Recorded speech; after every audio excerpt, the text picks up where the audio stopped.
Hello my friends, welcome to comics my life channel.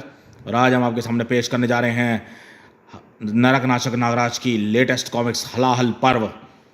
Channel पर first time आए हैं, channel को subscribe कर लीजिए ऐसी धमाकेदार कॉमिक्सों के लिए।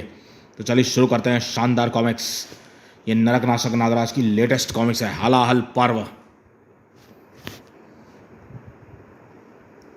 ये देख सकते हैं कवर फर्स्ट, नाग ग्रंथ श्रृंखला खंड 4, नरक नाशक नागराज गर्गकंठ।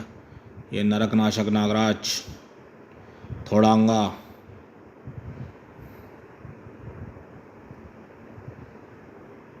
यह आभार पत्र है, आप वीडियो रोक के पढ़ सकते हैं। इसमें देशभक्ति, डिटेक्टिव, तिरंगा वगैरह सब आए हैं।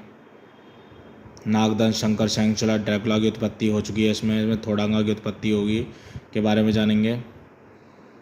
हमारा वायदा अच्छी कॉमिक्स, आपका वायदा केवल Raj comics, only Raj comics by Sanjay Gupta. Halahal Parv, Narak नाशक नागराज, नाग ग्रंथ श्रृंखला खंड 4, नरक नाशक नागराज। हलाहल पर्व, नाग ग्रंथ श्रृंखला भाग 4। इसके जीवित और मृत से कोई संबंध नहीं है। यदि ऐसे संबंध होता है तो उसे मात्र एक संयोग माना जाएगा। पता नहीं ऐसा क्यों लिखना शुरू कर दिया इन्होंने। कहानी स्टार्ट। सुपर हीरो कौन होता है? कोई महामानव जिसमें एक आम इंसान से कई ज़्यादा शक्तियाँ हों? हाँ बिल्कुल, सुपर हीरो तो वही है जिसकी शक्तियाँ अपराजय हों। लेकिन यह ज़रूरी नहीं कि सुपर हीरो की अपराजय शक्तियाँ हमेशा शारीरिक हों। चिंगारी आज़ादी की सुलगी मेरे जश्न में है, इनकलाब की ज्वालाएं लिपटी मेरे बदन में हैं। मौत जहाँ जन्नत हो यह बात मेरे वतन में है, कुर्बानी का जज्बा जिंदा मेरे कफन में है। वाह। तिरंगा। उफ, पूरी दिल्ली में RDX के धमाकों से दहल रही है। अगर तिरंगा सही समय पर ना पहुंचता तो हमारे ही परकच्चे उड़ गए होते। इंटरनेशनल टेररिस्ट एक्ट ने दिल्ली में जितने भी RDX प्लांट किए थे, हर एक में समय रहते पहुंचने में कामयाब रहा मैं। अब बस एक आखिरी बम बचा है। थैंक्स तिरंगा, तुम ही सच्चे सुपर हीरो हो। जो फ्लाईओवर से गुजरते उस तेज रफ्तार ट्रक में है जिसे खुद एक्स चला रहा है। एक्स का प्लान ओखला पावर प्लांट उड़ाने का है। किसी भी हाल में उस ट्रक को रोकना होगा। हिंदुस्तान में वैसे भी सुपर हीरो की परंपरा बहुत पुरानी है। चंद्रशेखर आज़ाद, भगत सिंह, पृथ्वीराज चौहान, महाराणा प्रताप, ये सभी सुपर हीरो ही तो थे। और इनकी सुपर पावर थी इनकी देशभक्ति, इनकी दृढ़ इच्छा शक्ति। देश की आन के लिए अपनी जान कुर्बान कर दे, यह कोई सुपर हीरो ही कर सकता है। सुपर हीरो सिर्फ किसी शारीरिक शक्ति से युक्त महामानव को ही नहीं कहते। सुपर हीरो एक जज्बा है, एक भावना है। सुपर हीरो एक वैचारिक क्रांति है। और वैचारिक क्रांति वही होती है जो एक धरोहर और संस्कार की तरह मौजूदा पीढ़ी अपने आने वाली पीढ़ी को देकर जाती है।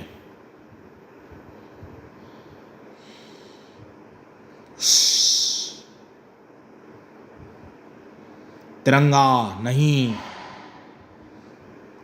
इतने भीषण भीषण ब्लास्ट को कोई सर्वाइव नहीं कर सकता, तिरंगा भी नहीं।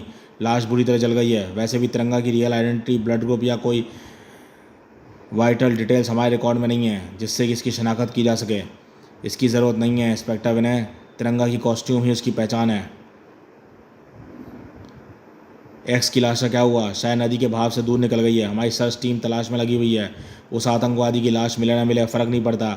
जिस बात से देश और दिल्ली को सबसे ज़्यादा फ़र्क पड़ता है वह है कि देश ने आज एक सच्चा देशभक्त खो दिया। तिरंगा शहीद हो गया। नहीं, सुपर हीरो की सबसे बड़ी सुपर पावर होती है अमरता। तिरंगा नहीं मर सकता।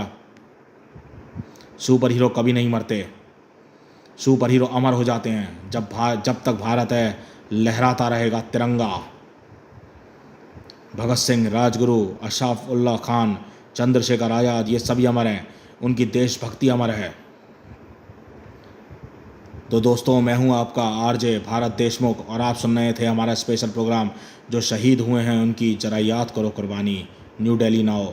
आज का हमारा एपिसोड समर्पित था दिल्ली के अपने सुपर हीरो देशभक्त डिटेक्टिव तिरंगा को, जिसने अपनी जान दी ताकि दिल्ली जिंदा रह सके।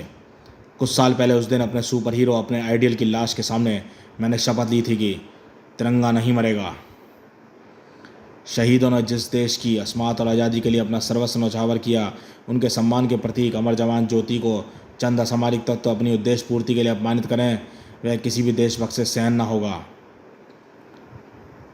अब भी जिसका खून न खोला, खून नहीं में पानी है, जो देश के काम ना है, वह बेकार जवानी है। हाँ, मैंने अपने सुपर हीरो के शव पर शपथ ली थी, जब तक भारत है लहराता रहेगा तिरंगा। धाड़। दोस्तों, आपने देखा होगा कई बार मार्वल और डीसी में भी सुपर हीरो मर जाते हैं, तो एक सुपर हीरो मरता है तो उसी कॉस्ट्यूम को पहन के कोई और अदर जिंदा हो जाता है। सेम इस राज कॉमिक्स में भी यार पहली बार हुआ है कि इसमें इन्होंने तिरंगा, जो अभय देश पांडे था, उसको मार दिया और एक दूसरा तिरंगा बन के, दूसरे ने तिरंगा की कॉस्ट्यूम बन के सामने आया है। तो कहानी आगे बढ़ाते हैं। धाड़। यह दंड नहीं, न्याय स्तंभ है। यह दंडित नहीं करता, बल्कि तुम जैसे उपद्रवियों को अनुशासित करता है। किसी साधारण टेजर गन से कई गुना ज़्यादा पावरफुल करंट फ्लो है इसमें। ढाल से निकलने वाली रबड़ बुलेट्स तुम्हारी जान नहीं लेगी, लेकिन असली बुलेट जैसा ही दर्द पहुंचाएगी। फट फट फट फट। कुछ साल पहले आज के दिन ही तिरंगा दिल्ली से गया था और आज के दिन ही तिरंगा वापस आया है। दिल्ली अब सुरक्षित है। ब्रेकिंग न्यूज़, इतने समय बाद देश की राजधानी में फिर लहराया तिरंगा। क्या देशभक्त डिटेक्टिव तिरंगा वापस आ गया है या फिर ये कोई बहरूपिया है? जानने के लिए हमारे साथ बने रहिए सिर्फ भारतीय न्यूज़ चैनल पर। जनता जानना चाहती है, आखिर इतने सालों तक तुम कहाँ थे तिरंगा? किसका चेहरा है देशभक्ति के इस नकाब के पीछे?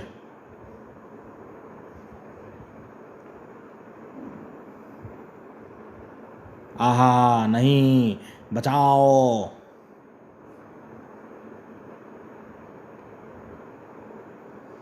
ऐसा क्यों लग रहा है जैसे अचानक एक्शन थ्रिलर से चेंज होकर हॉरर चैनल लग गया हो? अचानक से वैम्पायर और ज़ॉम्बी अटैक, वह भी दिल्ली में। कहीं है सब प्रोटेस्टर्स का कोई नया नाटक तो नहीं है?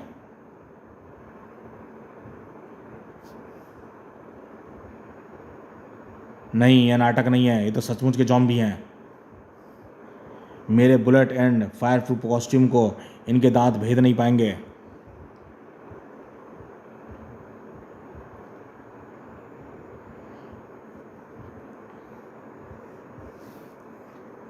और न्याय स्तंभ इन्हें मुझसे दूर रखेगा। काक। सुपर हीरो बनने के एग्ज़ाम में ये सवाल आउट ऑफ सिलेबस आए हैं। तिरंगा की पोशाक धारण करने के पहले ही दिन, मेरा मतलब पहली रात में देश के दुश्मनों से लड़ने को तैयार था, लेकिन वैम्पायर्स और ज़ॉम्बीज से नहीं। मैं अकेले इतने लोगों की भीड़ को नहीं बचा सकता। यह भीड़ ड्रैकुला की इकट्ठी की हुई है, जिसने पूरी काली शक्तियाँ फैला रखी हैं पूरी दुनिया में। और ध्यान रखिए, इस कॉमिक्स में जितने भी सुपर हीरो हैं नरक नाशक नागराज के यूनिवर्स के हैं।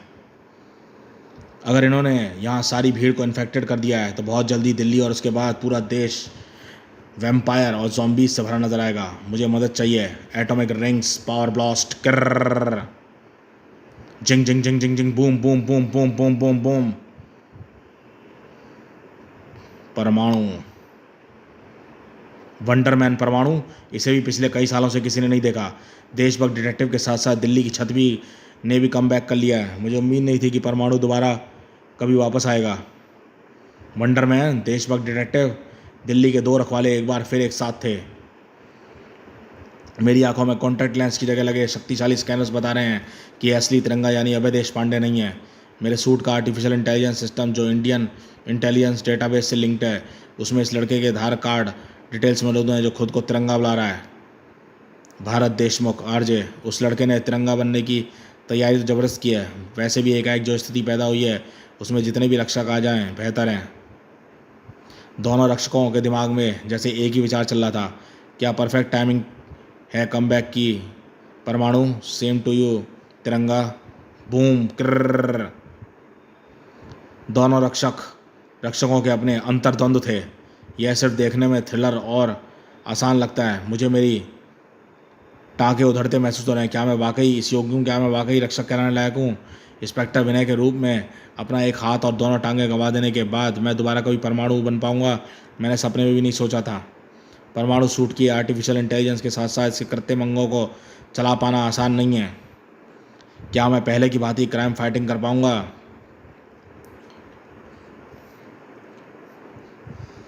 परमाणु सूट की रेडियो एक्टिव रेंज इन zombies को जलाकर खाक कर देगी। ओह कृत्रिम पैर, मेरे दिमाग के कमांड से सही तरीके से ऑपरेट नहीं हो रहे हैं।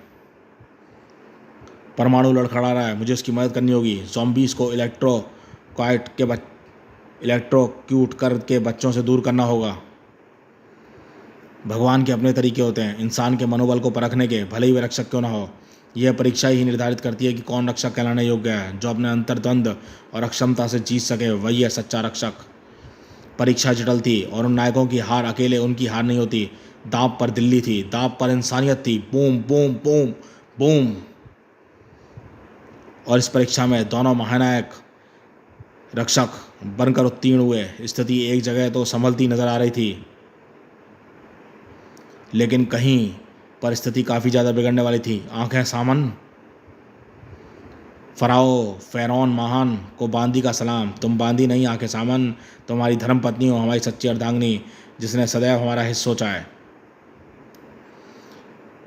तुम हमारे शत्रु सूर्य देवरा की उस धोखेबाज और कपटी बेटी बस्तेज जैसी नहीं हो, जिसने हमारी पीठ में विश्वासघात का खंजर भोंककर हमारे प्रेम को तिरस्कृत किया। हमारे चिर शत्रुओं की फेहरिस्त में अमुन रा और बस्तैत के अलावा जो नाम सबसे ऊपर है वह है नरक नाशक नागराज। नागराज को ममीफाई करने की तैयारियां आरंभ करो। आंखें युग शाप से बंधी उससे ज़्यादा खतरनाक ममी ना पहले कभी निर्मित हुई है ना उससे कभी निर्मित होगी। हमारा ब्रह्मास्त्र बनेगा ममी नागराज, जो हमारे शत्रुओं का नाश करेगा। अंधेरे के देवता अनुबिस के प्रथम प्रतिनिधि ड्रैकुला के आह्वान से संसार में तामसिक शक्तियों का जो रेला उमड़ रहा था, उसमें नरक नाशक नागराज को अपने चिर शत्रुओं की फेरहिस्त में अव्वल नंबर पर शुमार करने वाला तूतैन खामेन अकेला प्रतिभागी नहीं था। आखिर कैद से मुक्ति मिली अष्टभुजा सर्वांग, वह कलमुही महाविनाशिनी मिस्किलर और नरक का नौटंकीवान नागराज इस बार तुम्हारे साथ सम्मिलित होकर मेरी मृत्युजीवी सेना की संख्या बढ़ाएंगे। तूतैन खामेन और बोकराज जैसे दिग्गजों का धरती के आयाम में पुनरागमन पाप परिषद की नज़रों से अछूता नहीं था। इस बात पर तो बोली लगनी चाहिए कि नागराज मम्मी बनेगा या मृत्युजीवी। मेरे 10 करोड़ डॉलर नागराज के मम्मी बनने पर, मेरे 10 करोड़ मृत्युजीवी बनने पर। तो आखिरकार यह बिना जान का जमूरा वापस आ गया। खैर यह पटाखा एक बार बच चुका है, मेरी इसमें कोई दिलचस्पी नहीं है। मिस्किलर के होठों पर हमेशा की तरह मनमोहनी मुस्कान कुटिल अटखेलियाँ खा रही थी, जो उस महाविनाशिनी के मन में उपजते नए महाषड्यंत्र की घोतक थी। मेरी पूरी दिलचस्पी तो इस जंगली सांड, गैंडे, हाथी या ये जो कुछ भी है इस थोडांगा में है। मेरा अगला औजार बनने की पूरी काबिलियत है सफरी की जंगली में। पर मुझे इस पापाध्यक्ष के इरादे भी कुछ समझ में नहीं आ रहे। हो या ना हो, ये अपना अलग ही कोई खेल खेलने के चक्कर में है, जिसके लिए यह महाखलनायकों को मोहरा की तरह प्रयोग कर रहा है। शायद पाप परिषद का गठन ही शायद इस उद्देश्य से किया गया है कि सिर्फ नागराज के बारे में छोटी से छोटी जानकारी नहीं, बल्कि उसका सामना कर चुके हर महाखलनायक के बारे में भी हर छोटी बड़ी जानकारी हासिल की जा सके, जिसका उपयोग यकीनन आने वाले समय में इन्हें कंट्रोल करने के लिए किया जाएगा। यह बात तो इन मूर्खों को समझ नहीं आ रही। पापाध्यक्ष इन कमअकलों को बेवकूफ़ बना सकता है, लेकिन स्वर्ग की अप्सरा मनमोहिनी मृचिका उर्फ मिस्किलर को नहीं। मेरे अस्तित्व के बारे में अब भी दुनिया सिर्फ आधा ही सच जानती है, और मेरे अस्तित्व और मृचिका के मिस्किलर बनकर युगों से असीम तामसिक, यांत्रिक और तकनीकी शक्तियाँ अर्जित करने का सच सिर्फ मैं जानती हूँ। मेरा यह सच मेरे अंदर ही दफन रहेगा, ताकि इसे मेरे विरुद्ध कभी प्रयोग ना किया जा सके। और साथ ही साथ अगर किसी तरह इस थोडंगा को मैं अपने चंगुल में फंसाने में कामयाब हो जाऊं, तो यह पाप परिषद क्या, शायद खुद पापाध्यक्ष भी मेरा पालतू कुत्ता बन जाए। नागराज से तो मैं इसके बाद इत्मीनान से निपट लूँगी। बल और बुद्धि में दोनों ही मेरे और थोडंगा के अलावा यहाँ कोई भी दूसरा महाखलनायक नहीं है। सब के सब लेबर क्लास हैं। आखिर यह पापाध्यक्ष करना क्या चाहता है? इसका इरादा सिर्फ नागराज को खात्मे का नहीं लगता, यह नागराज के खात्मे के साथ साथ महानायकों को कंट्रोल करना चाहता है। मौजूदा परिस्थितियों में घटनाक्रम ने जो नाटकीय मोड़ लिया है, उसके बाद इन किस्से कहानियों का दौर अर्थहीन हो जाता है। अपनी कहानी में आया व्यवधान थोडंगा के दिमाग में नए विचारों का आगमन कर रहा था। पापाध्यक्ष की आवाज़ जैसे करंट की लहर बनकर थोडंगा और मिस्किलर के दिलो दिमाग में गूंजी। आपकी सोच के विपरीत किस्से कहानी के लिए यही समय सबसे उपयुक्त है सम्राट थोडंगा, और आपकी सोच बिल्कुल सही है महाविनाशिनी मिस्किलर। आपकी और सम्राट थोडंगा की जोड़ी वाकई अपराजय होगी। यह हमारे विचार पढ़ सकता है। देखने और सुनने और पढ़ने वालों को लगता है कि युग परिवर्तक महायुद्ध अपने वृत्तांत के स्वरूप में ही आरंभ हुए और यूं समाप्त हो गए, जबकि वास्तविकता में युद्ध की अवधि कई दिनों, हफ्तों अथवा महीनों की भी हो सकती है। इसलिए मोहरा अलग अलग तामसिक आयामों से आती है। महापाप शक्तियाँ और महापापियों का महापापी ड्रैकुला नागराज और उसके साथियों के साथ कितना लंबा युद्ध करेंगे ये देखना दिलचस्प अवश्य होगा, परंतु हर पल रोमांचक हो यह आवश्यक नहीं। इसलिए दोहरा रोमांच बनाए रखने के लिए सम्राट थोडंगा अपनी कथा जारी रखेंगे। शुरू करता हूँ, पहले जरा प्यास बुझा लूँ। गट गट गट गट, हाँ ठीक है, हा हा हा हा हा हा। थोडंगा अपनी प्यास बुझाने में व्यस्त था और घटनाक्रम तेजी से आगे बढ़ रहा था। जिस स्थान पर बोका राक्ष अपनी मृत्युजीवी सेना के साथ अवतरित हुआ था उसे मेजर कत्लकर और उसके ट्रूपर्स ने चारों तरफ से घेर लिया था। स्टनर स्ट्रिंग्स तैयार कर लो commandos, air attack stand by पर रखो। हालांकि मैं जानता हूं कि हमारे तरीके इन पर ज़्यादा कारगर सिद्ध नहीं होने वाले। इन्हें सिर्फ दो लोग ही रोक सकते हैं, जिनमें से एक नागराज फिलहाल पहुंच से बाहर है और दूसरा प्रोफेसर कालराज यानी त्रिकालराज तिलिस्मा यहाँ आ चुका है। मुझे जैसे ही तुम्हारा मैसेज मिला मैं यहाँ पहुँच गया। कत्लकर फिलहाल आप ही हमारी उम्मीद हैं प्रोफेसर। तिलिस्म से इनका निकल पाना असंभव था। ये आखिरकार बाहर कैसे निकले उसे छोड़ो प्रोफेसर, वापस अंदर कैसे जाएंगे इस पर संक्षिप्त निबंध लिखो, वह भी जल्दी। त्रिकालराज, हाँ हाँ तू आ गया बुढ़े। मुझे खुशी हुई कि मेरी और मेरी मृत्युजीवी सेना के लिए उपहार स्वरूप तू आहार बनाने मानवों की फौज लेके आया है। तेरी तिलिस्म कैद ने हमारी शुद्धाग्नि को बुरी तरह भड़का दिया। आहार का उपहार तो हमने स्वीकार कर लिया, लेकिन इसका यह अर्थ बिल्कुल नहीं कि तुझे बख्श दिया जाएगा। अष्टभुजा सर्वांग मृत्युजीवी सेना आक्रमण। तड़ तड़ तड़ तड़ तड़ तड़ तड़। तेरी तिलिस्म कैद में काफ़ी यातनादायक थी बुढ़े। मेरी पूरी कोशिश रहेगी कि खातिर उतारने में कोई कमी न रह जाए। खातिर जमा रख बोकाराक्ष, खातिर जमा रख। यात्राओं के आदान प्रदान की कोई कमी हम भी नहीं छोड़ेंगे।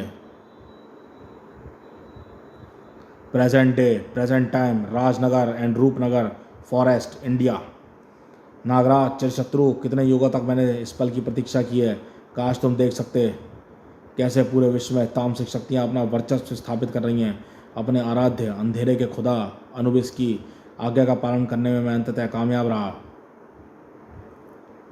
हमें सबसे पहले इसका इंतजाम करना चाहिए। दोस्तों, यह है शो स्टॉपर ध्रुव, लेकिन नरक नाशक नागराज के यूनिवर्स का।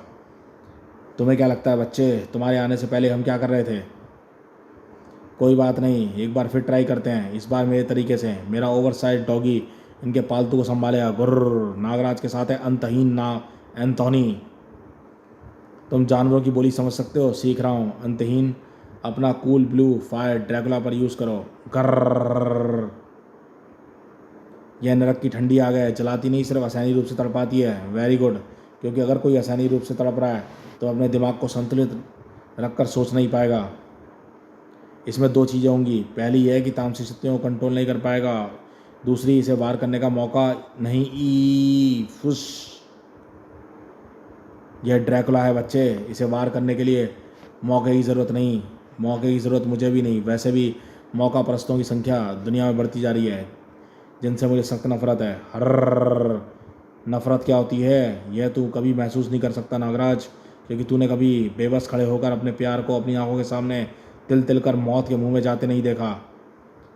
तू गलत है ड्रैकुला। हर्र। तू बहुत ज़्यादा गलत है। हर्र। फच। हिसाब गिनना शुरू कर द्राक। तेरे पापों का हिसाब मेरा मित्र यूं चुकाएगा कि तुझे गिनने के लिए भीख में मिला तेरा ये अमर जीवन कम पड़ जाएगा। हच। जय बाबा गोरखनाथ। लाख जतन कर ले नागराज, पर मुझे मौत ना आएगी। इसे काबू करने का कोई तो तरीका होगा अंतहीन। वह तरीका तुम्हारे पूर्व जन्म की कथा से संबंध है राजनाग। उस कथा का पूर्ण होना आवश्यक है। फिलहाल उसके लिए परिस्थिति अनुकूल नहीं लग रही। ड्रैकुला को किसी भी तरह मारा नहीं जा सकता। राजनाग और कालदूत से लेकर खुद तुम्हारे जैसे महायोद्धा भी इसे बांध कर रखने के कुछ कारगर उपाय ढूंढ पाए थे। हर थाड़ा। ओह नहीं अंतहीन, रुक जाओ अंतहीन। मैं श्राप से बंधा हूँ राजनाग, अगली रात्रि तक मैं तुम्हारी कोई सहायता नहीं कर सकता। बरगद के नीचे ध्यानमग्न नगीना सारी घटनाओं पर नजरें जमाए हुई थी। गड़बड़ हो गई। अंतहीन की आत्मा वापस पेड़ पर लटकी। हा हा हा हा। मुझे नागराज की सहायता करनी होगी। प्रिंस क्रो के जाते ही उसकी सेना नेतृत्वहीन हो गई। क्रा क्रा स्क्री स्क्री। अफसोस नागराज, ना तेरा दोस्त तेरे काम आया, ना तेरी शक्तियाँ। हर बाम। दोस्ती पर ज्ञान बह दे रहा है जिसे दुश्मनी के अलावा कोई भाषा समझ में नहीं आती। डोगा। टेंशन। घोय नगारो कुत्ता आला रे। तला नीट समझू घोयला। दोस्तों, ये है नरक नाशक नागराज यूनिवर्स का दनादन डोगा। वाह, डोगा भी आ गया। टेंशन मत ले, कुत्ता आ गया है, तुझे ठीक से समझ लूँगा।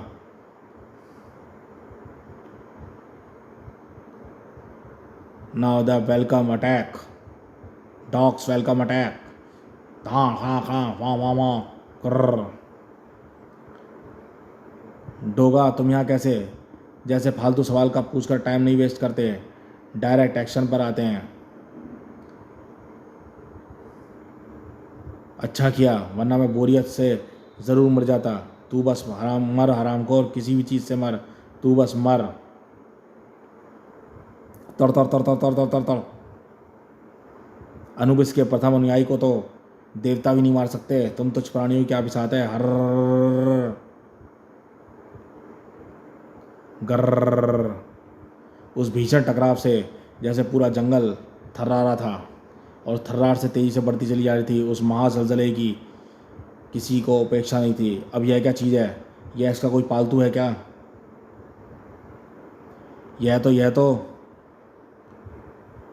क्रोध केतु को भी है। एक और पुराना शत्रु आ गया, तुझसे ही पिछली बार का हिसाब अधूरा रह गया था पागल भेड़िए। गर्र मेरी ये है नरक नाशक नागराज के यूनिवर्स का क्रोध केतु को भी। गर्र। यह भी आ गया। यहाँ तो सुपर हीरोज़ की लाइन लगती जा रही है, फिर भी ड्रैकुला काबू में आने का नाम नहीं ले रहा है। लेकिन इसके लिए नागराज को कन्विंस करना होगा, सिर्फ वही है जो ड्रैकुला को रोक सकता है, वरना यह लड़ाई नॉन स्टॉप बैटल मोड पर चलती रहेगी। हर हर हर खच खचा। तुम अब तक यहीं हो ध्रुव, तुम्हें यहाँ से फ़ौरन निकल जाना चाहिए था। एक मिनट, मेरी बात तो सुनो नागराज, मेरे पास ड्रैकुला को रोकने का शॉर्ट आइडिया है। यह तुम्हारा काम नहीं है ध्रुव, वापस लौट जाओ। धाड़। हिंसा की पराकाष्ठा के प्रतिमान स्थापित करके उन तीन महाशक्तियों का हर प्रहार जैसे संपूर्ण धरा को हृदयाघात दे रहा था। मेरी बात को समझने की कोशिश करो नागराज, इस निरर्थक लड़ाई से कोई समाधान नहीं निकलने वाला। ठीक है ध्रुव, बताओ क्या है तुम्हारा प्लान? तुम्हारी दो सहायिकाएँ हैं ना, जिनमें से एक में आग की शक्ति और दूसरी में उसकी विपरीत यानी शीत शक्ति, अग्निका और शीतिका। बाहर आओ। अब तुम्हें एक बार फिर से ड्रैकुला का सिर उखाड़ना है और ओहो, मैं तुम्हारा प्लान समझ गया ध्रुव। हर डोगा को भी इसके हाथ पैर पकड़ो। चूका हुआ वार बार बार करने से अचूक नहीं हो जाता। फच। वार चूक जाए तो तरीकों में बदलाव करना चाहिए, और अक्सर सही वार भी गलत तरीके की नज़र से चूक जाते हैं।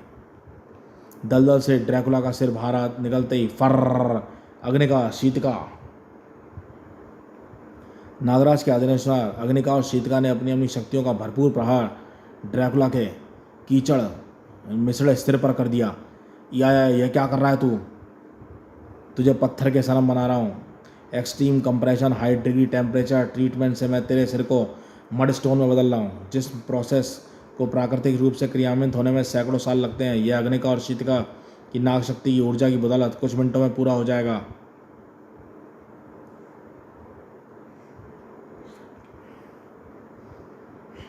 जिसके बाद तेरा सिर उससे भी सख्त पत्थर में बदल जाएगा जो तेरी अकल पर पड़े हुए हैं। तुम्हारा दिमाग बहुत तेज है ध्रुव। उसके सिर को पत्थर में बदलने का आइडिया वाकई कमाल का था, जिसे तुमने पूरा बताने से पहले ही समझ भी लिया और उसे कार्यान्वित भी कर लिया। इसका श्रेय तुम्हें और तुम्हारी फ्रेंड्स को जाता है। रक्षक कभी भी इस बात की परवाह नहीं करते ध्रुव कि उनके सोचे या किए का श्रेय उन्हें जाता है या किसी और को, रक्षक का उद्देश्य है उसका कर्म, वह फल की चिंता नहीं करता। और यह ड्रैकुला पड़ गया ठंडा यहाँ पर। ड्रैकुला के सिर के पाषाणीकृत होते ही उसका शरीर निष्क्रिय हो गया और ज़मीन से टकराते ही जैसे ट्रक से निकले गाढ़े काले धुएं में बदलकर गायब हो गया। और ड्रैकुला के साथ साथ उसके अनुयायी जैसे रात के अंधेरे में अचानक आए थे, उसी तरह अचानक पलायित हो गए। और रक्षकों की विजय का जयघोष करने से जैसे सृष्टि भी रात्रि के त्याग को अंधकार का चीर कर प्राति किरणों का आलिंगन कर रही थी। हम पूर्णमासी का चंद्रमा डूबा, फिलहाल के लिए मुझे मेरा भेड़िए रूप से मुक्ति मिली। इस यूनिवर्स में क्रोध केतु को भी, पर भेड़िया रूप कोबी का जो रूप है वो हावी हो जाता है चांद की वजह से। हाँ, तेरा चांद सा सौसा चेहरा पहचान में ही नहीं आ रहा था। परंतु तमस का जाने का अर्थ यह नहीं है कि अंधकार खत्म हो गया। इसी समय की प्रतीक्षा थी हमें। सूर्य देवरा इस शताब्दी का सबसे बड़ा ग्रहण थोड़ी देर में लगेगा। राव और उसके अनुयायी नहीं जानते कि उनका जीवन काल उतनी देर का शेष है। मुबारक हो, नागराज एंड कंपनी ने मोर्चा जीत लिया। हम अगर यहाँ पहुँचते तो वो लोग और जल्दी जीत जाते। प्रोफेसर के इमरजेंसी कॉल के बाद यहाँ पहुँचना ज़्यादा ज़रूरी हो गया था, क्योंकि इस मोर्चे पर फ़िलहाल कोई रक्षक मौजूद नहीं है। हमारे यहाँ पहुँचने तक मिसेस खामन, मतलब मिसेस सामन, मिसेस खामन सामन वॉटेवर, अपने पति परमेश्वर को वापस ला चुकी है। अब आगे क्या? अब मेरा पसंदीदा पार्ट शुरू होता है। अटैक, हल्ला बोल, पट्टी फाड़, मम्मी फाड़, मम्मी मार। ये मम्मी नहीं, मम्मी है बंदर। तुम्हें क्या पता, हो सकता है कि इंजन से कोई मम्मी किसी की मम्मी हो, इनमें से कोई मम्मी किसी की मम्मी हो। तुम लोग नागराज के साथ मिलकर तुम लोगों मेरे पहले ही मेरा रास्ता काट चुके हो। अच्छा हुआ जो खुद ही मौत मरने चले आए। तूतेन सेना, मार डालो इन सबको, तड़ तड़ तड़ तड़ तड़ तड़ तड़ तड़ तड़ तड़। समझ नहीं आता कि ये सड़े हुए विलेन ज़्यादातर बदबूदार होते हैं या फिर इनके पुराने बासी डायलॉग। बड़ूम, ये थे गगन और विनाशदूत, दोनों ही। इसलिए इन्हें मौका मत दो। सी-टैक, फायर ब्लेस, मोड ऑन, चुम। तू इस ग्रह का प्राणी नहीं है, तू इनकी सहायता क्यों कर रहा है मूर्ख? भगाक भग भग। पिछली बार तुम मुर्दों के मुरब्बों से टकराव के बाद रिप ने ये नया खास सकर प्लकर गन डिज़ाइन की थी। इसका स्पेशल पैरानॉर्मल सक्शन मैकेनिज्म तुम्हारी पट्टियाँ खींच लेगा और तुम्हारी शेम हो जाएगी। Grow up Monty. Tutankhamun को जादू का शहंशाह यूँ ही नहीं कहा जाता। वज्र ग्रहवासी, मेरे जादू की अथाह शक्ति ने तो तेरे पूर्वजों को भी मेरे अधीन कर दिया था, जिसने उन्होंने मेरा गुलाम बनकर अपने अति उन्नत विज्ञान का प्रयोग निर्माण के लिए, सिर्फ मेरे लिए, पिरामिडों के लिए निर्माण के लिए किया था, बल्कि वज्र ग्रह की तकनीक और मिस्र के जादू की सहायता से ऐसे हथियारों का आविष्कार किया जिसका आह्वान सिर्फ मैं कर सकता हूँ। मेरे पूर्वज, क्या ये सच बोल रहा है या फिर मुझे भ्रमित करने की इसकी कोई चाल है? तूतेन झूठ नहीं बोल रहा, यह तकनीक वाकई वज्र ग्रह की है। तूतेन खामन ने एक जादू के झटके में बाजी पलट दी थी। और दूसरी ओर नगीना नागराज के पास पहुंचकर जो वस्तुस्थिति से अवगत करा चुकी थी। क्या कह रही हो नगीना? यह ठीक कह रही है नागराज। बनारस से तुम्हारे जाने के बाद जब मैं वापस अपनी मुहिम में जुटा हुआ था, तब आधी रात के वक्त घाट पर जलते मुर्दे एकाएक उठ खड़े हुए। वुफ वुफ, ये क्या हो रहा है दोस्तों? हुआ क्राउं। वातावरण में तीव्र तामसिक ऊर्जा और पाप फैल रहा है डोगा। पहले तो बिन बुलाए वापस आने वालों का रिटर्न टिकट काटा मैंने। और जानवरों और खासकर कुत्तों के पास तामसिक और पाप ऊर्जा को महसूस करने की शक्ति इंसानों से कहीं अधिक विकसित होती है। मेरे श्वान मित्र इस तामसिक ऊर्जा के उद्गम स्रोत तक मुझे पहुंचा सकते थे, लेकिन एक दिक्कत थी। कुत्ते कभी भी अपने क्षेत्र का उल्लंघन नहीं करते। यहाँ मेरी सहायता की मेरी डॉग स्क्वाड में वह स्पेशल फीचर है कि वे क्षेत्र अनुसार अपनी गंध बदल सकते हैं, जिनसे हर कुत्ते को लगता है कि उसके ही क्षेत्र के कुत्ते हैं। और इस तरह मैं और मेरे साथी यहाँ तक पहुँचे और पूरे रास्ते हमारा सामना पाप शक्तियों से हुआ। वरुम कोबी तूतंतु के अज्ञात आयाम में घुसपैठ करने और उसके दिमाग से मिली जानकारी के विषय में सब कुछ नागराज को बताता चला गया। मैं भी यहाँ तुम्हें चेताने वापस आया हूँ नागराज। ड्रैकुला के निष्क्रिय होने के बाद स्थिति क्या है नगीना? कुछ अच्छी खास नहीं है।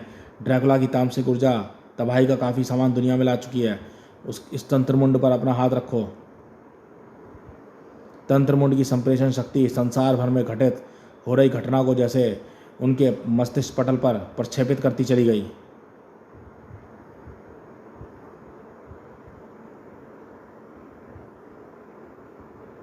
बोकाराक्ष और तूतेन खामेन वापस आ गए हैं। इनमें से एक बार में ही एक ही दुनिया को ख़त्म करने के लिए काफ़ी है। यह डबल डोज संसार झेल नहीं पाएगा। जिस डार्क एनर्जी से पोर्टल खोलकर उन्हें लाया गया है, उन्हें उन्हीं वापस पोर्टल में भेज सकती है। ऐसा या तो ड्रैकुला कर सकता है या फिर अनुबिस, जिसकी शक्तियों की मदद से ड्रैकुला ने पोर्टल खोला था। ड्रैकुला तो फिलहाल निष्क्रिय है नगीना। क्या तुम अनुबिस का पता लगा सकती हो? मैं पहले ही कोशिश कर चुकी हूँ, लेकिन या तो अनुबिस दुनिया में है ही नहीं या फिर उसकी शक्तियों का स्तर मेरी शक्तियों से कहीं अधिक है।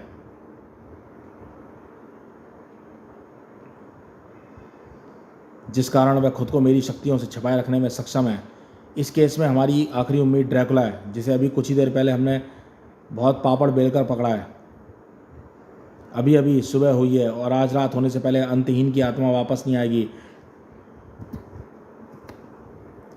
और ड्रैकुला को कंट्रोल करने का तरीका सिर्फ वही बता सकता है। हमें दुनिया भर में बाकी रक्षकों के साथ मिलकर अपने स्तर पर इन पापियों को रोकने की चेष्टा करनी होगी। या तो हम खुद ने वापस भेजने का रास्ता ढूंढ लें या फिर रात तक दुनिया को बचाए रखें, तब तक अंतहीन वापस नहीं आ जाता। नागराज और बाकी रक्षक मिलकर दुनिया को नरक से बनाने की योजना बना रहे थे, परंतु वे सभी फिलहाल इस बात से अनभिज्ञ थे कि षड्यंत्रों और योजनाओं का महागणितज्ञ भी आज़ाद हो चुका था। आखिरकार अनंत समय धाराओं में भटकते हुए वापस धरती के वर्तमान समय में आने में सफल रहा। कमबख्त नागराज ने तो मुझे लगभग जीते जी मार दिया था। उस तामसिक ऊर्जा और कृत्य आयन द्वार से बाहर निकलने के बाद मुझे कई घंटे या रेत में पड़े खुद में जीवन संचार अनुभूति करने में व्यर्थ हो गए। सूर्य की ऊष्मा ताप ना देती तो धमनियों में रक्त तथा विष संचार मध्यम पड़ जाता, जिसकी खबर इस दुनिया में सिर्फ उस शख्स को थी जो उसकी आज़ादी का बेसब्री से प्रतीक्षा कर रहा था। उस समय भाग्य, नियति, विधि का विधान, इन सबसे ऊपर खुद वह अंधेरा खुदा भी नहीं था। आखिरकार ड्रैकुला ने कमाल कर ही दिखाया। उसे अपने प्रथम अनुयायी बनाते समय मैं जानता था कि ड्रैकुला मेरे सभी अनुयायियों में सर्वश्रेष्ठ होगा। विषधर वापस आ चुका है। उस मूर्ख तू ने तो सिर्फ समय की बर्बादी की थी। तूतेन खामेन, विषधर, बोकाराक्ष वापस आ चुके हैं। ड्रैकुला को फिलहाल काबू में करने में नागराज भले ही कामयाब हो गया हो, लेकिन ड्रैकुला को आज़ाद होने में अधिक समय न लगेगा। और तब तक इन पाप परिषद के मूर्खों को यहाँ मुझे उलझाए रखना है। ये दुनिया में मच रहे कोलाहल और उससे लड़ते नागराज और उसके साथियों में ही उलझे रहेंगे, बिल्कुल नागराज और उसके साथियों की तरह। इस उद्देश्य की पूर्ति के लिए नागतांत्रिक विषधर को समय धारा से वापस लाने की आवश्यकता थी और वह उसके हाथों से फिसल रही थी। नागतांत्रिक विषधर, तो तुम वापस आ गए। तुम यहाँ क्या कर रहे हो? तुम्हें आगाह करने आया हूँ कि तांत्रिक सर्प जाति का भविष्य संकट में है। एक बहुत बड़ी महाशक्ति, यूँ समझ लो देव शक्ति, धरती वासियों, मानवों और अच्छाधारी नागों के विरुद्ध षड्यंत्र रच रही है। ये नागराज वगैरह तो बस मोहरे हैं जो वैसे ही नाच रहे हैं जिस प्रकार उन्हें नचाया जा रहा है। रुको रुको, तुम ये क्या पहेलियाँ बुझा रहे हो? मेरी कुछ समझ में नहीं आ रहा। मैं अभी अभी अनंत समय धाराओं में गोते खाकर निकला हूँ। मेरी बुद्धि वैसी ठीक से काम नहीं कर रही। मुझे सारा माजरा सिलसिलेवार ढंग से विस्तारपूर्वक समझाओ। समझाता हूँ, लेकिन यहाँ नहीं। जिस शक्ति की बात कर रहा हूँ उसके कान बहुत लंबे हैं। सर्वप्रथम हम यहाँ से निकलकर ऐसे स्थान पर जाएंगे जहाँ उस लंबे कान सुन ना सकें और लंबी नाक सूंघ ना सके। इतनी देर में यह प्रथम अवसर था जब पापाध्यक्ष को झटका लगा था। यह क्या हुआ? कौन है लबादाधारी? अपनी संपूर्ण ज्ञान और शक्ति लगाकर भी मैं उस लबादाधारी का पता नहीं लगा पा रहा हूँ। मेरी सच्चाई जानने वाला और मेरे विरुद्ध षड्यंत्र रचने वाला यह कौन पैदा हो गया भला? मुझे कुछ करना होगा, लेकिन उससे पहले इन बेवकूफ़ों को उलझा दूँ। आने वाला घटनाक्रम यकीनन काफ़ी रोचक होने वाला है, लेकिन उससे पूर्व हम सभी बेसब्री से प्रतीक्षा कर रहे हैं कि सम्राट थोडंगा अपनी अधूरी कथा समाप्त करें। हे मैं तो कब से प्रतीक्षा कर रहा हूँ। तो सुनो सब लोग। खूनी कबीले नरबख्शी की आत्माओं का सफाया करने के बाद भी नागराज अफ्रीका के जंगलों से नहीं गया, क्योंकि उसका निशाना तो मैं था। और नागराज का और सम्राट थोडंगा का पहला आमना सामना इतना ही होलनाक और हैरतअंगेज था जिसे सुनकर आप सभी थर्रा जाएंगे। लेकिन उससे पहले समय आ गया है कि दुनिया यह जाने कि कैसे एक अप्राकृतिक, अमानवीय, अभिशप्त प्राणी ने, जिसे इसका समाज डिर इंडोड बुलाता था, खुद को उसी साम्राज्य का सम्राट, उसका भगवान बना लिया। कैसे बना डिर इंडोड सम्राट थोड़ांगा? डिर इंडोड जो अफ्रीकी जनजातियों में बोले जाने वाली भाषा, अफ्रीकन के शब्द डिर अर्थात जानवर और जुलू भाषा के शब्द इंडोड यानी आदमी से मिलकर बना है, जिसका अर्थ है पशु मानव यानी एनिमल मैन। यह शब्द कोई उपाधि नहीं है। एक समय तक प्रस्ताव में इसका प्रयोग अभिशप्त और अप्राकृतिक रूप से जन्मे बच्चों के लिए एक गाली की तरह किया जाता था।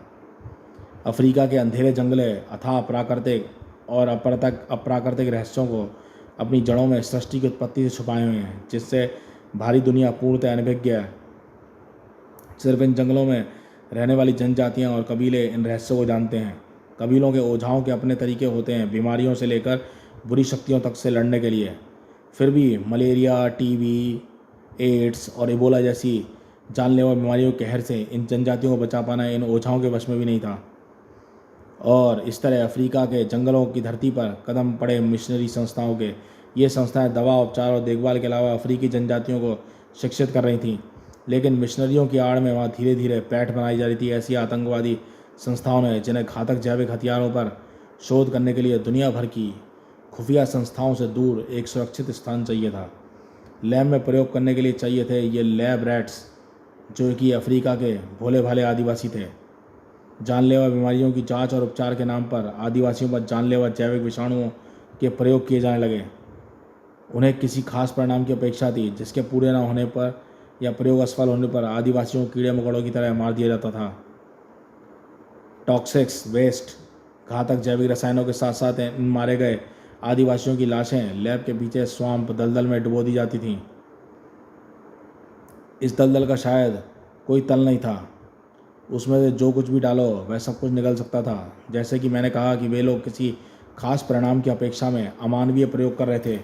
उन्हें जेनेटिक म्यूटेंट से निर्मित एक ऐसा अचूक हथियार बनाना था जो आने वाले समय में आतंकवाद का ब्रह्मास्त्र बन सके।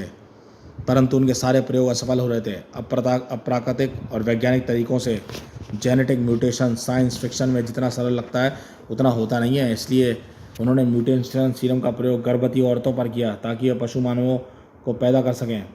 वह प्रयोग भी आंशिक रूप से सफल ही हो सका, क्योंकि उससे जेनेटिकली म्यूटेंट बच्चे पैदा तो हुए लेकिन मृत, जिन्हें कचरे की भांति स्वैम्प में फेंक दिया जाता था, और उनकी माताओं को भी मारकर स्वैम्प में डुबो दिया जाता था।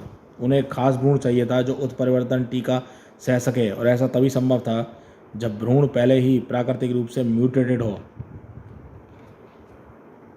विभिन्न विषाणुओं, जीवाणुओं और बीमारियों के चलते कई जंगली औरतों के गर्भों में पलने वाले बच्चों में ऐसी विकृतियां उत्पन्न हो जाती थीं जिनसे वे जानवर के जैसे नजर आते थे। इन सभी बच्चों को शापित मानकर कबीलों से बहिष्कृत कर दिया जाता था और गहन जंगलों में छोड़ दिया जाता था, जहाँ ये डिर इंडोड या तो जंगली जानवरों का शिकार बन जाते या फिर तिरस्कृत जीवन व्यतीत करते। ऐसी ही डिर इंडोड यानी कि मैं अपनी माँ की गर्भ में पल रहा था। मेरे अंदर चल रहे नेचुरल जेनेटिक म्यूटेशन प्रोसेस को बूस्ट मिलाकर अननेचुरल म्यूटेशन सीरम से मेरी माँ इस लैब में इस धोखे में गई थी कि वह अच्छे लोग उसके होने वाले बच्चे के स्वास्थ्य का और उसके पूरा ख्याल रखेंगे, और उन्हें रखा भी। मेरी माँ को लैब के में भर्ती कर लिया। वह खुश थी कि उसके होने वाले बच्चे को भी जो बीमारी थी उसका निःशुल्क उपचार अच्छे लोग कर रहे हैं, लेकिन वह नहीं जानती थी कि यह वही है जिसकी हमें तलाश थी। मादाम को इन्फॉर्म करो, हमें नेचुरल म्यूटेंट फीड्स मिल गया है। इसे वाइटल ब्यूटी न्यूट्रीबेंट्स नहीं बल्कि म्यूटेशन सीरम के डोजेस दिए जा रहे थे, जो उसके घर में पल रहे बच्चे के म्यूटेशन को कई गुना अधिक परिष्कृत कर रहे थे। और आखिरकार प्रयोग सफल रहा, और 9 माह पश्चात मेरी माँ के ने एक स्वस्थ डिर इंडोड को जन्म दिया। हा, आखिरकार सफलता मिल ही गई। मेरी माँ को उनके कुत्सित इरादों की भनक लग गई और वह लैब से भाग गई। पकड़ो उसे। अपने नवजात बच्चे को लेकर वह माँ वापस अपने कबीले में भी नहीं जा सकती थी। उसके पास एक ही रास्ता था कि उसने खुद को और अपने बच्चे को जीवन के जंगल से अपने रहमो करम में छोड़ दिया। वहाँ मत रहो मेरे बच्चे, मेरे लाल, कितना प्यारा और सुंदर बेटा है मेरा, देवताओं से भी सुंदर। जब तक तेरी माँ जिंदा है तुझ पर आँच नहीं आने देगी। यह दुर्दम घाटी जंगल का वह हिस्सा था जो भक्षकों का भी भक्षण कर लेता था। इस घाटी के आदिवासी कबीले और पूरा जंगल अभिशाप मानता था, और अभिशाप माने जाते थे उस घाटी मैं पलने वाले भयानक भयावह विकृत प्राणी ई।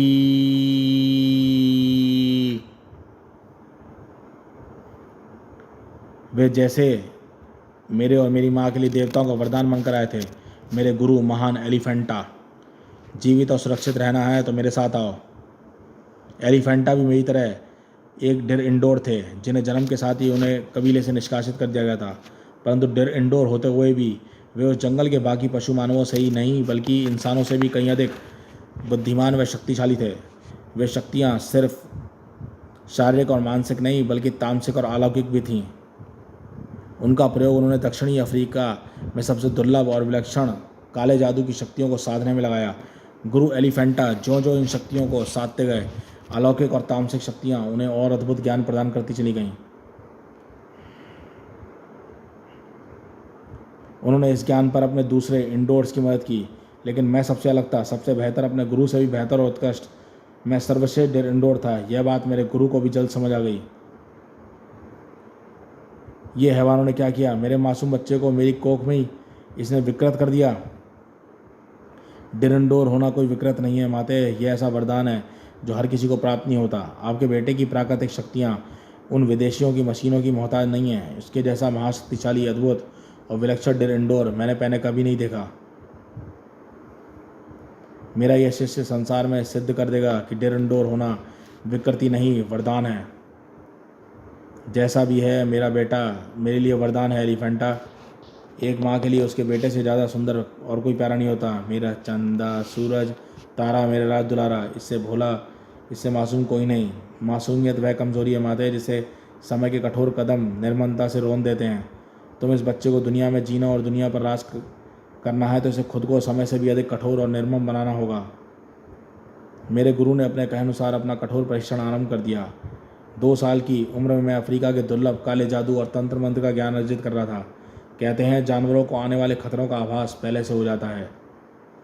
शायद मेरे गुरु को भी आने वाले खतरे का आभास हो गया था, जिसके लिए वे मुझे तैयार करने की भरसक चेष्टा कर रहे थे। पर मेरी दुनिया, मेरा संसार तो मेरी माँ के कदमों में बसा था। मेरा बुद्धू थोड़ांगा इतना बड़ा हो गया, अब तो अपनी माँ का अंगूठा छोड़ दे। बड़ा कहाँ हुआ माँ, तेरे लिए तो मैं हमेशा छोटा ही रहूँगा ना। हाँ मेरे बच्चे, तू मेरे लिए हमेशा ऐसा ही रहेगा। मेरा भोला मासूम मृग शावक जिसे मैं भेड़ियों के झुंड से बचा कर लाई हूँ। जंगल के देवता तेरी मासूमियत को यूँ बचा रखे हैं, यह वरदान है बेटा। मेरी माँ जिस मासूमियत को वरदान मानती थी वह मेरे जीवन का अभिशाप बनने वाला था। 5 साल की उम्र तक मैं काले जादू की कई गूढ़ विद्याएं सीख चुका था। उस समय पहली बार गुरु एलिफेंटा ने मुझे सतरंगा, गैंडे और काबुकी के खजाने के बारे में बताया। ध्यान से देखो थोड़ांगा, ये अफ्रीकी धरती के सबसे दुर्लभ और सबसे शक्तिशाली काले जादू की धारक काबुकी का खजाना और सतरंगा गैंडा है। ये गैंडा वाकई में सतरंगों का होता है। आज तक कोई इस तक नहीं पहुंच पाया है। जीवित सतरंगी गैंडे का सींग, जिसमें भी ताबीज की तरह धारण कर लिया, उसके कालो जादू की शक्तियाँ लाखों गुना बढ़ जाएंगी। और यह काबुकी का खजाना वह असीम ऊर्जा स्रोत है जो इस खजाने के स्वामी को संसार में सबसे शक्तिशाली बना देगा। समय और दुर्भाग्य अपने निर्मम कुत्सित इरादों के साथ उस दिन जैसे उस सतरंगी गैंडे की तरह लुक्का छुपी खेलते मुझ तक पहुँचे थे। अरे यह तो वही सतरंगी गैंडा है जिसके बारे में गुरु एलिफेंटा ने मुझे बताया था। गुरु एलिफेंटा तो तंत्र सिद्धि में लीन है और रात्रि तक गुफा में से नहीं निकलने वाले, लेकिन अब तक तो ये गैंडा भाग जाएगा। उस गैंडे को पाने की चाहत में मैं इसके पीछे पागलों की तरह भागता। मैं कहाँ जानता था कि अपना सब कुछ खोने वाला हूँ। उस दिन पहले भी कभी गुरु एलिफेंटा की गुफा में अधिक दूर नहीं गया था। उस सतरंगी गैंडे के सम्मोहन में बंधा मैं जैसे ही उसके पीछे खिंचा चला जा रहा था, मुझे संजान खतरे से बचाने की धुन में मेरी माँ मेरे पीछे, थोड़ांगा रुक जा थोड़ांगा। लैब वालों ने घाटी में ड्रोन्स और जासूसी कैमरे लगा रखे थे और उन्हें यकीन था कि उनका प्रयोग एक ना एक दिन उनकी नज़र में आ जाएगा। आखिरकार 5 सालों के इंतजार के बाद हमारे एक्सपेरिमेंट हमारे सामने हैं। इस बार ये हमारे हाथ से नहीं निकलना चाहिए, वरना मादाम हम सबकी खालें खिंचवा देगी। क्लिक। एक डरा हुआ बच्चा आखिरकार भगवान से पहले अपनी माँ को पुकारता है, माँ बचाओ, थोड़ांगा मेरे बच्चे, मैं आ रही हूँ। क्योंकि वह बच्चा जानता था कि भगवान उसकी रक्षा करने एक बार को भले ही ना आए, उसकी माँ जरूर आएगी। तुझे कुछ नहीं होने दूंगी मेरे बच्चे, चल मेरे साथ वापस।